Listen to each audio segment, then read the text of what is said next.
Hai, Assalamualaikum. Kami daripada grup 7. Saya Intan Nursyahada. Saya Nafarahi. Kami anak didik SEMI.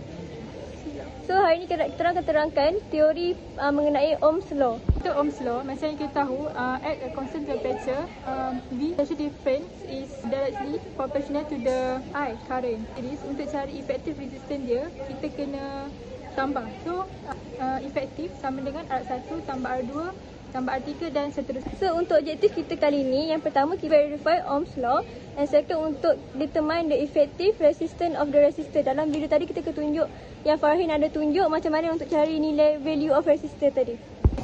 So, Assalamualaikum warahmatullahi wabarakatuh. So, hari ini kita akan buat eksperimen 3 iaitu Ohm's Law. So, dalam yang diperlukan untuk eksperimen ini adalah yang pertama kita perlukan power supply. Yang kedua kita perlukan switch. Yang ketiga kita perlukan resistor board. Lepas tu millimeter, voltmeter dan juga connecting wire. Dan last sekali ialah resistance. Bila positif, power supply akan masuk ke switch. So daripada switch akan pergi ke resistor box, and then keluar daripada resistor box dia akan pergi ke milliammeter dan dia di dalam terminal positif. Negatif milliammeter dia akan pergi ke resistor, and then daripada resistor dia akan pergi ke terminal negatif voltmeter, dan last sekali daripada resistor ni juga dia akan pergi ke nilai terminal negatif power supply. Okay, untuk cari nilai data untuk current dengan potential difference, kita kena tengok kat sini ada dia punya V and dia punya millimeter. So, untuk kita tentukan berapa nilai dia, kita menggunakan resistor box. Kita akan ubah dia ikut berapa yang kita nak. Kita akan tentukan dia punya nilai. So, ikutlah. Macam kita first akan dapat max dia 50. So, kita akan cabut sampailah menurun dia punya nilai sehingga 6 bacaan. So, ini adalah 6 bacaan yang kita orang dapat. Kena tahu nilai dalam satu resistor tu berapa. So, cara nak baca dia ialah kita tengok dia punya warna. So, daripada kanan warna merah. So, kita akan tengok dekat sini warna merah. Lepas tu warna yang kedua warna ungu. Lepas tu warna hitam. So, cara nak tulis dia adalah R sama dengan 7 plus minus 5%. So, ni cara tulis yang betul. Untuk kita masuk ke dalam table ni, dalam kita punya lab report, first kita kena ada nombor, potential difference, V and current. So first kita kena tahu uncertainty dia. Untuk V, dia punya uncertainty adalah plus minus 0.05 V.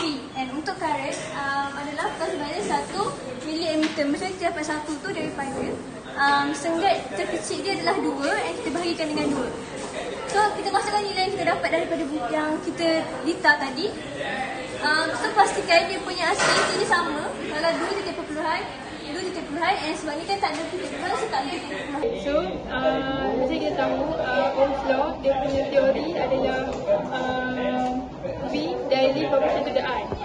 So, untuk matikan directly proportional ni, kita tambahkan nilai I nilai R sebagai constant untuk jadikan dia sebagai equation. So, dia jadi V equal to IR. Graf dia akan jadi satu garis lurus. V ni mewakili Y, R ni mewakili M yang kita akan dapat daripada graf, and then I ni adalah X. Okay, so untuk garis lurus dia kena ada central. So cara nak cari central ialah kita ambil nilai V tadi untuk cari central untuk parti Y, dan kita bahagikan dengan bilangan bacaan yang ada iaitu 6. Manakala untuk nilai I iaitu untuk paksi X, kita ambil nilai daripada nilai yang kita dapat tadi. Lepas tu kita bahagikan dengan nilai bacaan yang kita dapat pada X, akan dapat nilai central dia berapa. Sebagai contoh, kita dapat nilai central dia kat sini. So, dia punya garis lurus kena menyentuh pada central itu. First precaution untuk eksperimen ni ialah kita kena sambung wire pada polariti yang sama untuk mengelakkan tergantung pada wire tu. Ni kan power supply. So daripada terminal positif power supply, dia pergi ke switch, dia still lagi dalam terminal positif. And then dia masuk ke resistor box pun tu dalam terminal positif. Dia keluar daripada resistor box pun tu dalam terminal positif dan pergi ke middle emitter. So dia kena sambung dekat ni yang terminal positif, bukan yang terminal negatif. Untuk precaution step yang kedua, kita check adakah dalam wayar ini terputus atau tak. Kita guna multi emitter untuk check. So kita letakkan dekat hujung kedua-dua ini. So kalau yang tadi kita nampak dia punya bacaan dia naik, so maksudnya tiada wayar yang putus, so kita boleh guna wayar ni.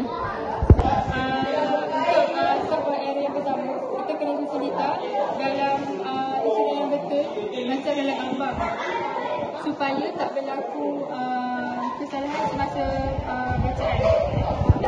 Untuk sebuah area yang kedua, kita kena make sure kita punya resistor box ni ditekan dengan ketat supaya kita punya bacaan tidak terganggu.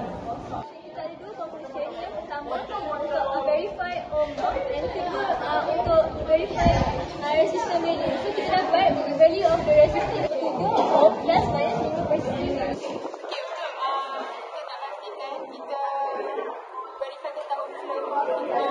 Bila kita dapat graf yang straight line macam ni, so bermakna kita dah mencapai objektif yang kedua, iaitu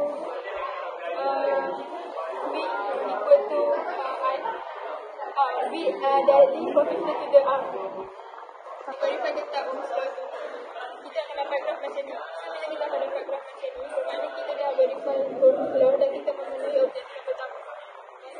So graf ini directly proportional to the I. Okay, untuk kira arah statik bagi data series, ni dia punya formula. I statik sama 1 tambah 2 tambah 3. So tadi kita dah dapat value arah resistor. So kita masukkan dalam formula, kita akan dapat dia punya nilai. So itu sahaja daripada kumpulan kami. Bye. Bye-bye.